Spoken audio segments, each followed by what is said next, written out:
Hello, everyone. This is ex-Wallkill Bethelite, 937-789-4029. I feel like for people to really understand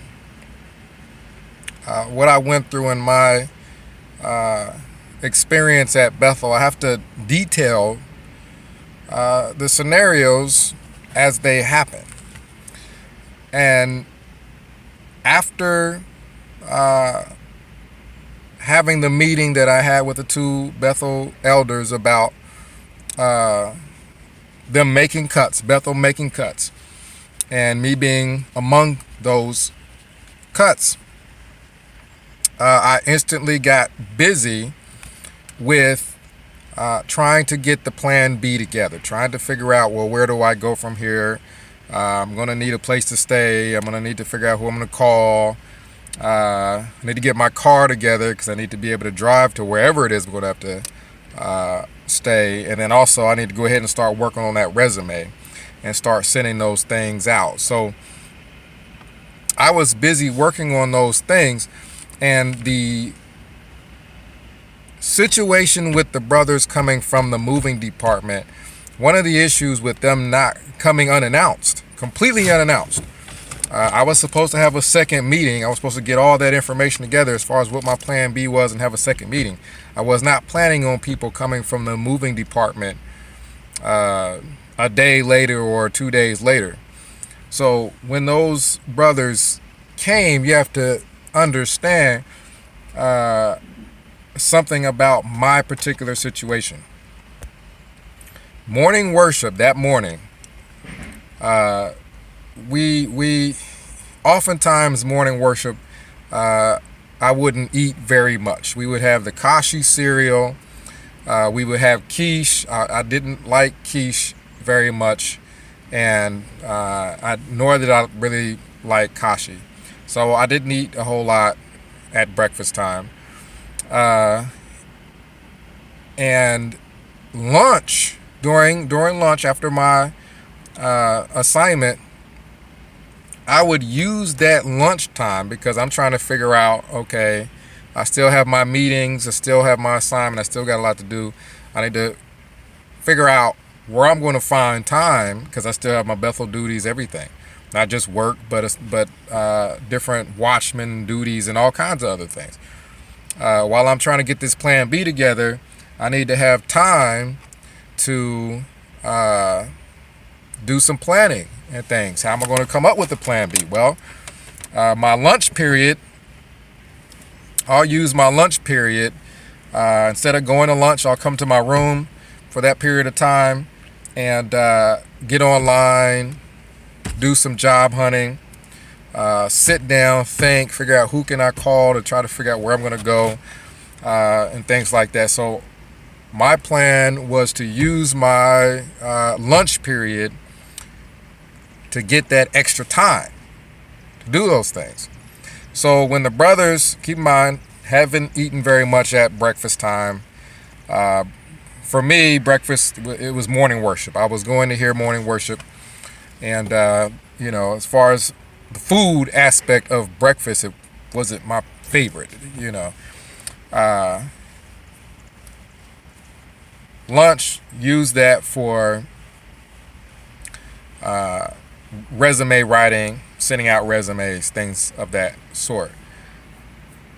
And part of my plan was, well, let me see if I can get some interviews set up, and I may try to go to wherever it is that I can find a job the quickest.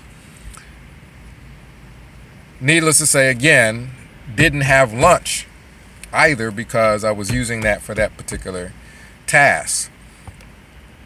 Well, prior to dinner, you have a Bethel elder with brothers from the moving department showing up to my room and just putting things in boxes. Starving, hadn't ate all day, but I'm really focused on my Bethel assignment, and I'm really focused on getting a plan B together and working really hard to try to figure out How am I going to work this out? I want to pioneer, so I can't just accept any job. I need to work out a specific job that I can pioneer and everything else. So I'm working on all those things, and the brothers from the moving department show up with a Bethel elder, begin putting my things in boxes, and a brother from the Bethel elder instructs those brothers to then put those things in my car.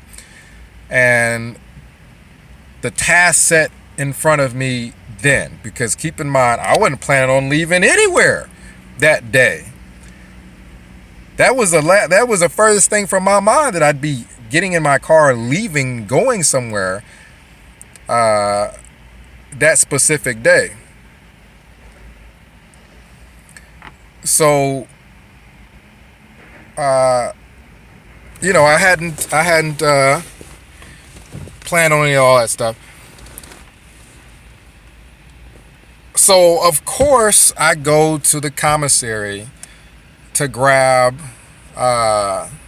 like a banana, a couple apples, and a juice to drink, because all this stuff is happening and my mind is literally spinning.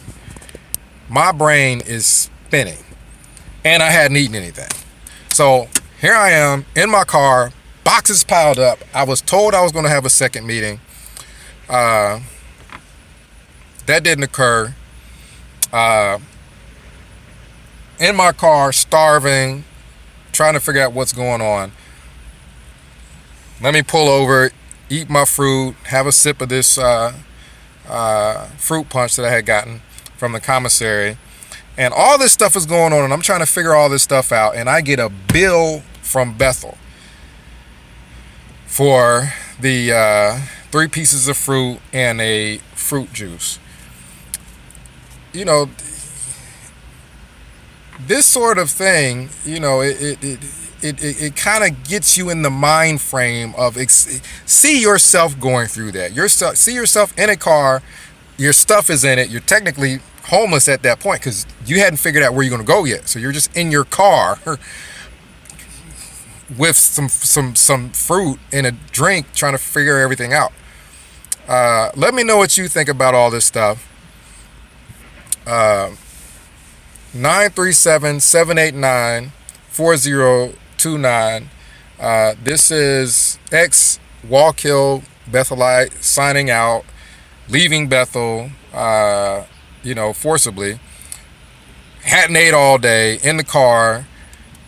Partly that's one of the reasons why I went to New Jersey. It was a 4-hour drive versus a 9-hour drive, and my head is spinning. I'm upset. Hadn't eaten anything. How am I going to make a safe 9-hour drive? It was upsetting, and let me know what you think about this.